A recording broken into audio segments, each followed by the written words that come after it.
Dans la précédente vidéo, je vous expliquais comment un projet d'achat-revente simple s'est transformé en projet de rénovation majeur. Aujourd'hui, je vais t'expliquer dans cette vidéo les travaux que nous avons réalisés, combien ça a coûté et finalement, qu'est-ce qui s'est passé après avec ce projet. Est-ce que je suis rentable? Quel est finalement le bilan financier de tout ça?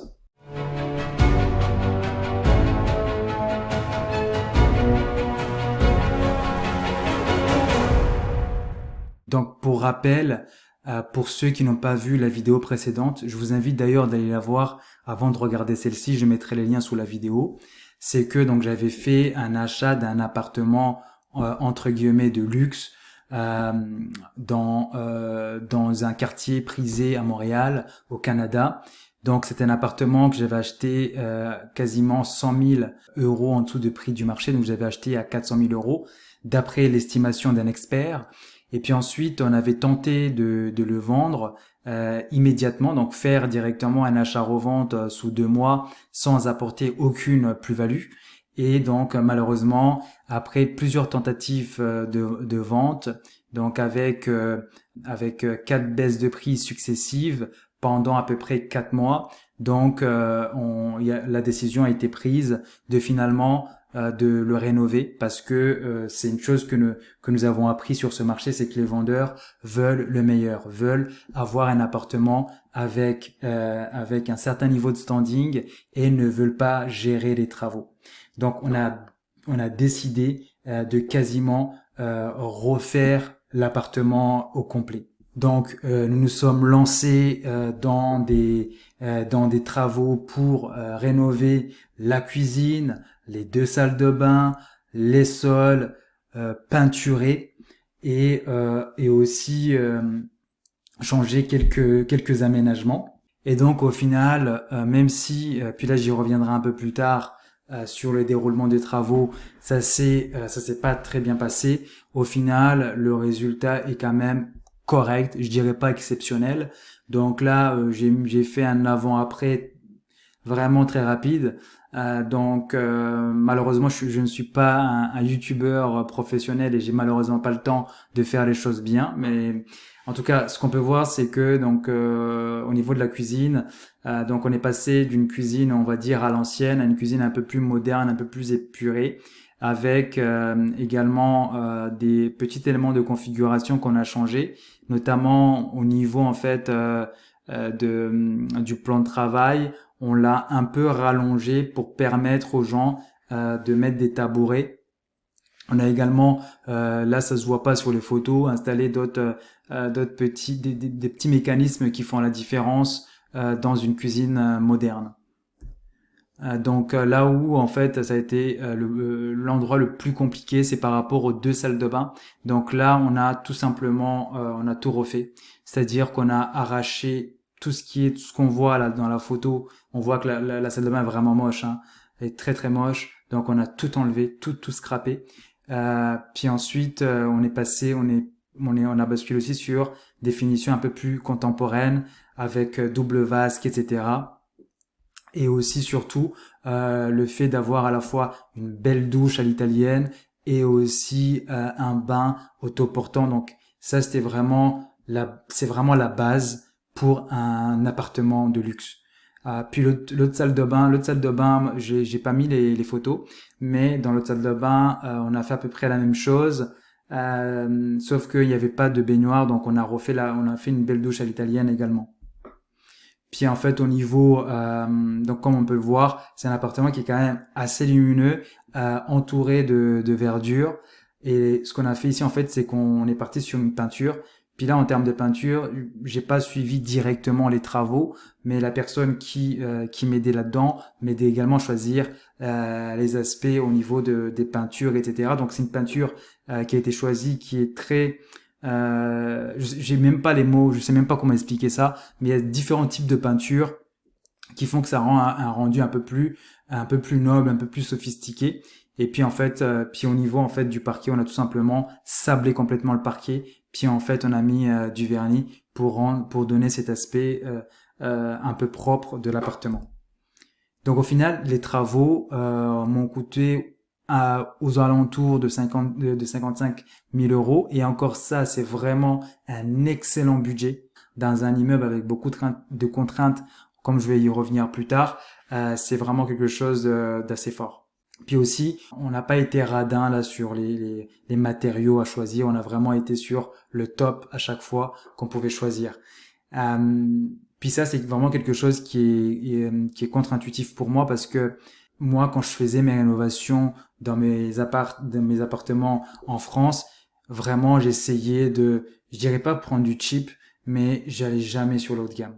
J'allais jamais sur le haut de gamme. J'étais toujours en moyenne gamme parce que pour moi, c'était une perte d'argent. Mais en fait, c'est là qu'il faut vraiment différencier les différents types de marchés. Et ça, c'est vraiment une leçon majeure que j'ai appris sur ce projet-là.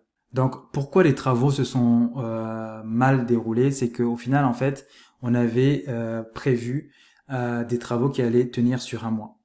Pourquoi on voulait les compresser? Tout simplement parce que par mois, je perdais beaucoup d'argent. Je perdais entre 2000 et 2300 euros par mois pour payer l'emprunt, pour payer les différentes charges, etc. Et donc, c'est pour ça que on voulait expédier les travaux pour pouvoir le remettre sur le marché et le vendre rapidement et limiter en fait la perte au niveau de notre plus-value. Donc, pourquoi finalement le délai a dérapé?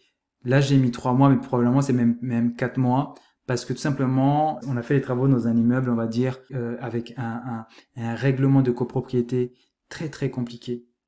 C'est-à-dire que même pour poser en fait un carrelage ou du parquet, il fallait respecter un certain nombre de contraintes, mettre en fait des matériaux insonorisants, travailler en fonction des heures entre 8 heures et 15 heures, certains jours, les jours fériés on peut pas travailler, les week-ends on peut pas travailler, donc c'était vraiment compliqué. Donc la personne qui gérait les travaux m'expliquait à quel point c'était vraiment compliqué avec les portiers, il fallait utiliser des ascenseurs, différents types d'ascenseurs pour arriver à l'appartement parce que quand on fait des travaux dans ce type de logement, on peut pas se balader dans le lobby avec des truelles ou des choses comme ça marche pas. Donc, toutes ces petites choses-là ont fait que les travaux, en fait, ont dérapé en termes de temps. Puis aussi, il y avait certains entrepreneurs qui n'étaient pas du tout qualifiés pour travailler dans ces endroits-là, donc on a dû en changer. Donc c'est pour ça que ça a pris du temps, mais avec un peu de recul, je me rends compte que on s'en sort en termes de prix vraiment bien au final. Donc au final, après les travaux, ce qu'on a décidé de faire, c'est de remettre en vente l'appartement. Donc on a eu beaucoup plus de visites, beaucoup plus d'intérêt, mais les offres étaient souvent assez bizarres. Notamment en fait, on avait des acheteurs qui voulaient absolument prendre l'appartement, mais ils disaient, bah, écoutez, on peut signer tout de suite, on vous prend l'appartement, mais par contre, on va clôturer le deal un an plus tard. Donc en fait pour eux, l'idée c'était finalement de signer un deal maintenant, puis attendre un an pour que les taux baissent pour pouvoir venir acheter l'appartement. Ou encore des gens qui demandaient de repousser la transaction de 3 mois, etc. Donc on a eu pas mal d'offres en fait, même des offres au prix, mais des offres avec des conditions vraiment des conditions assez bizarres. Donc au final, ce qui s'est passé, c'est qu'aussi, même si l'appartement était listé uniquement à la vente, on a eu beaucoup de gens qui nous ont contactés.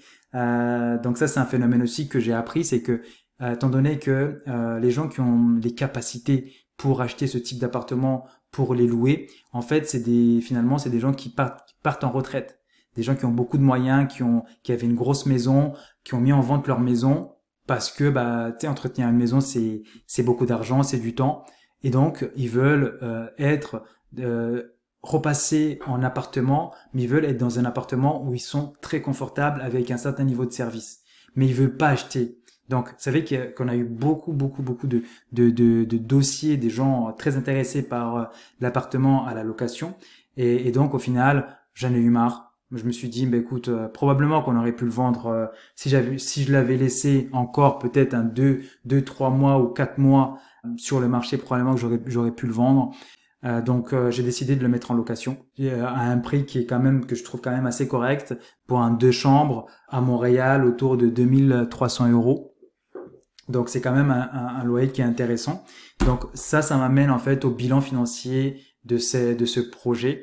Donc ce qui se passe actuellement, malgré le fait que je le mets en location, j'ai quand même un léger déficit de 300 euros. En fait, le déficit, il est un peu moins, c'est moitié moins par rapport au dernier calcul que j'ai fait. En fait, c'est moitié moins. Donc là, ici, c'est autour de 150 euros de déficit. Suite aux travaux, on a fait réévaluer l'appartement par un expert. C'est quelque chose qui se fait beaucoup en Amérique du Nord. Donc l'expert, l'estimation est ressortie à 533 000 euros, ce qui fait en fait une plus-value latente de 130 000 euros en fait par rapport au prix d'achat.